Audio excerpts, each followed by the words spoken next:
And joining us now on RSBN is Texas Congressman Keith Self. Sir, thank you so much for joining us on Right Side. Great to be here with you. Thank you.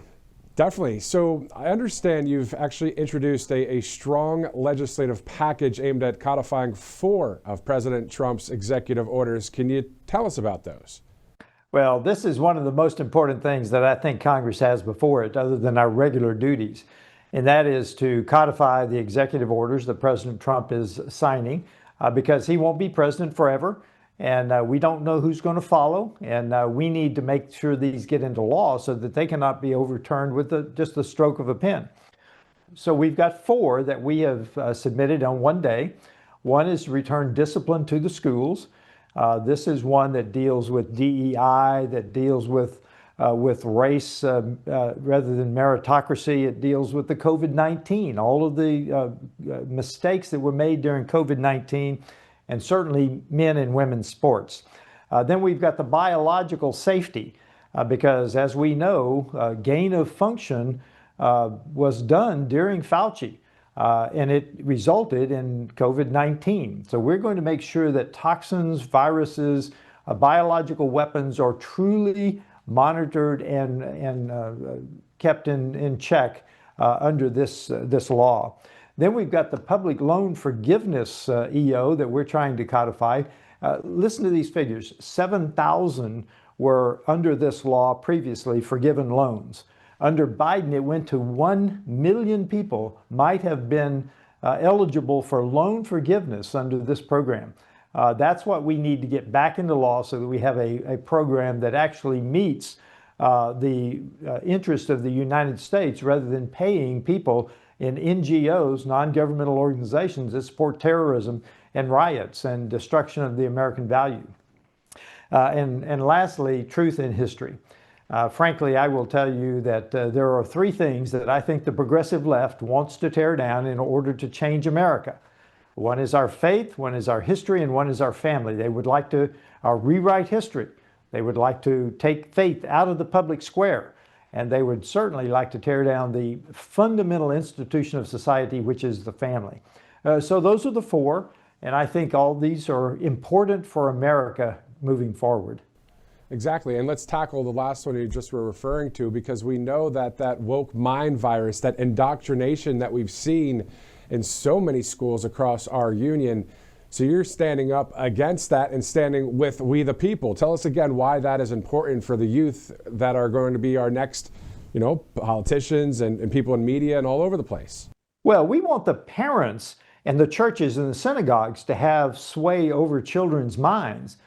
We don't want the schools and the school boards to punish the parents when they speak up for their children, when they defend their children's rights. We don't want the school boards approving transitions without parents' permission. We don't want it at all, but we certainly want the parents to be involved.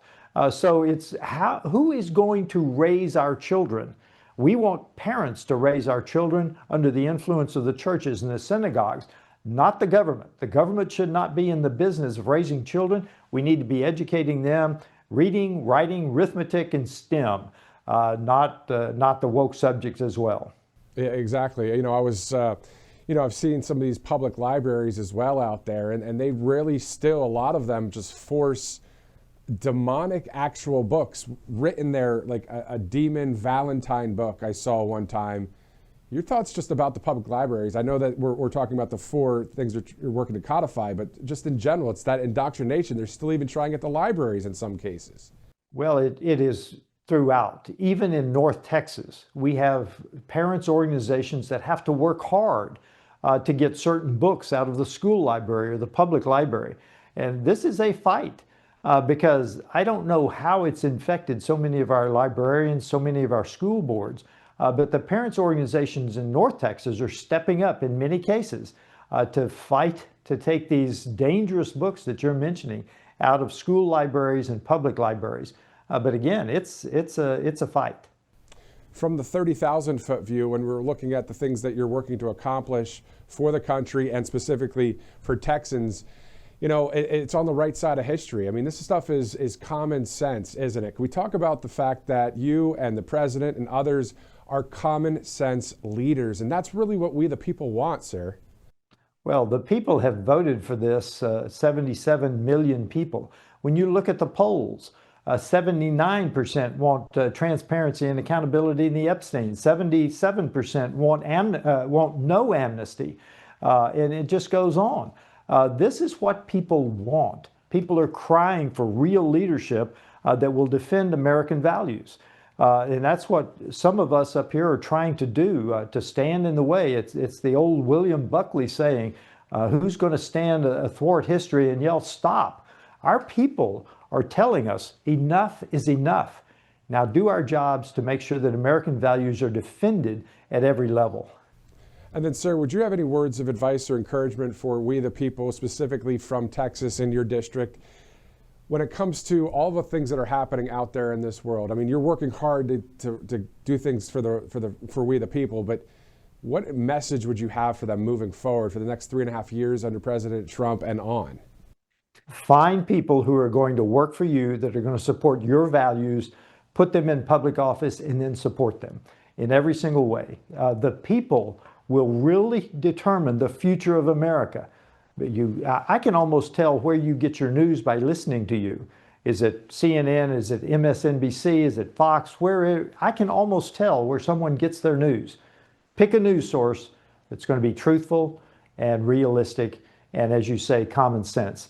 Then find people to serve you in elected office and support them in every single way. It's so important. And finally, sir, what was it that got you involved originally in this whole thing in Washington, D.C.? Well, originally, why I'm in office now is not why I originally ran. A group came to me and asked me to run for this office, so I did. And that's another story. But once I got here, I realized just the danger that our constitutional republic is in. The debt is one, the ever-increasing debt, $2 trillion a year. We're adding $37 trillion now. The U.S. credibility around the world. It looked like the Chinese Communist Party was on the march. And frankly, we have now reestablished, President Trump has reestablished U.S. credibility in many areas. We've got to keep that up. We've got to keep our progress in AI, in quantum computing. Those areas will really they will define America going forward. If we can keep AI lead, if we can keep the quantum computing lead, if we can supply enough electricity to go that direction, I think we'll be fine. But culturally, we've also got to defend American values. And people often don't understand the cultural fight that we're in to maintain. This is a Christian foundation country. Our Constitution is founded on Christian principles. The Declaration of Independence is a spiritual document. So we have got to maintain American culture while we're fighting all of the AI, the quantum computing, the critical minerals, credibility around the world. All those are worthwhile fights we have to have. And bringing it full circle, I really like the point that you're making is codifying President Trump's executive orders to keep it locked in the reforms for the future. It's so important, sir. We must have these into law. Executive orders are good, they're fine for the present.